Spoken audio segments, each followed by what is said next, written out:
La censure sous le Second Empire, elle est particulièrement intéressante, parce qu'elle commence en réalité quelques années auparavant.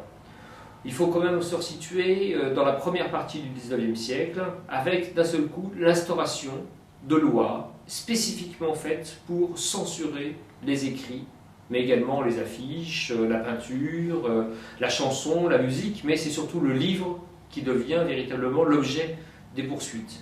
En clair, on a eu l'Ancien Régime, avec ce que ça comporte comme répression ou comme système de censure et de contrôle a priori, la Révolution, grande bouffée de liberté, et puis une reprise en main sous la Restauration, qui peu à peu va aboutir, vers 1829, à l'instauration de ce qu'on appelle l'outrage aux bonnes mœurs, à la morale publique et religieuse. Et c'est ce délit qui va devenir, qu'on va appeler communément l'outrage aux bonnes mœurs, mais qui comprend également la morale publique et religieuse. Et ça, c'est important. Ça permet en quelque sorte d'attraper n'importe quel écrit, n'importe quel livre, n'importe quel romancier, n'importe quel essayiste, n'importe quel poète qui, de près ou de loin, s'attaque à l'institution. L'institution étant entendue comme à la fois l'Église, mais aussi le pouvoir, incarné par l'Empire, évidemment, d'abord la royauté puis l'Empire, incarné par l'armée, incarné par tout ce qui constitue, on va dire, les valeurs institutionnelles. Donc, quiconque de près ou de loin va attenter à cette espèce de conservatisme qui finalement est cristallisé sous Napoléon III, Napoléon le Petit, donc qui devient une sorte de gestionnaire d'un empire réduit sans le côté fastueux et conquérant de Napoléon Ier. Donc quiconque va s'opposer va se retrouver immédiatement sous le poisson de cette nouvelle loi qui date en réalité de quelques années auparavant. Cette loi, elle a une chose extraordinaire aussi, c'est qu'elle rattrape d'abord tout ce qui a été publié au XVIIIe siècle et que finalement on a laissé plus ou moins se diffuser pendant la période pré-révolutionnaire, révolutionnaire, post-révolutionnaire ou napoléonienne, et que finalement on a à portée de main, à disposition, et qui s'avère séditieux. À partir de 1829, chose incroyable, on attrape les liaisons dangereuses de Chaudelot de Laclos. Ça fait quand même un moment que le livre est en vente.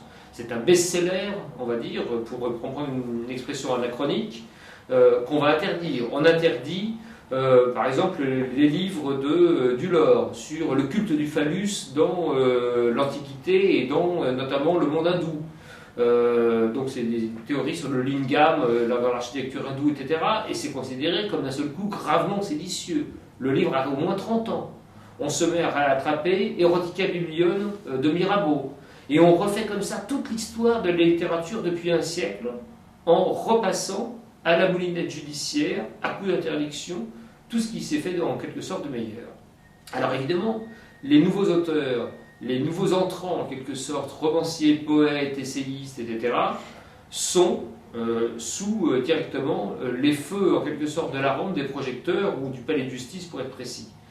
Et donc on va avoir non seulement un instrument juridique qui désormais est rodé depuis quelques années extrêmement efficace, avec des sanctions à la clé qui sont la prison, qui sont la saisie, la confiscation et la destruction des livres, qui sont les poursuites contre les éditeurs et les auteurs, donc qui est un peu une nouveauté, parce qu'on va attraper tout le monde, toute la chaîne du livre, le libraire y compris, l'imprimeur également. On peut comme ça embrasser la totalité de ceux qui vont participer à la diffusion des idées séditieuses ou en tout cas considérées comme non conformes.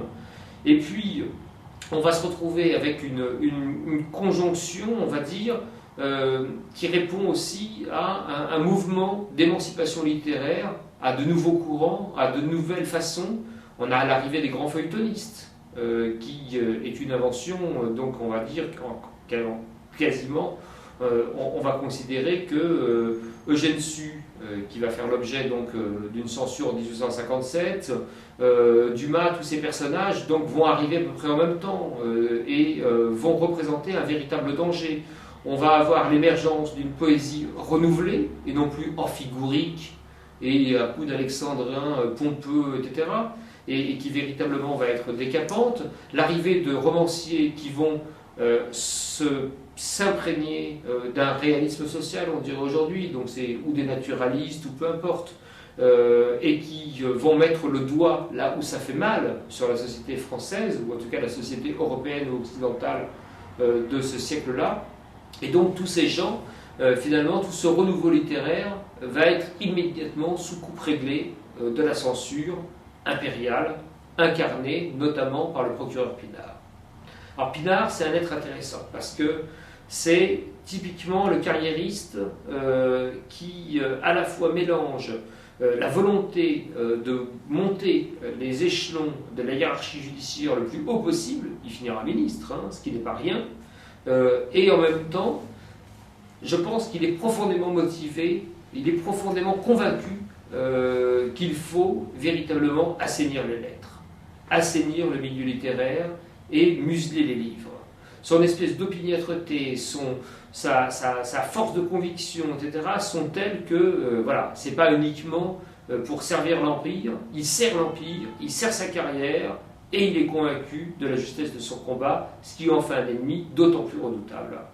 On va le retrouver donc avec le faste, en quelque sorte, de 1857, qui est presque l'année de son couronnement. C'est pas le sommet de sa carrière, parce qu'il va continuer ensuite sa carrière judiciaire et politique, avant qu'il n'aille trop loin et qu'il ne finisse par chuter, en quelque sorte, mais comme d'ailleurs la plupart des dignitaires du Second Empire vont finir à un moment ou à un autre par dégringoler et par s'écrouler, parce que Napoléon III, c'est quand même vraiment Napoléon le Petit. Mais 1857, c'est l'heure de gloire, en quelque sorte, littéraire de Pinard. Janvier, Flaubert, début de l'été, juin-juillet, Baudelaire, et puis à l'automne, Eugène Sue. Très beau tableau de chasse quand même, et en tout cas très bon goût littéraire de la part d'un procureur impérial.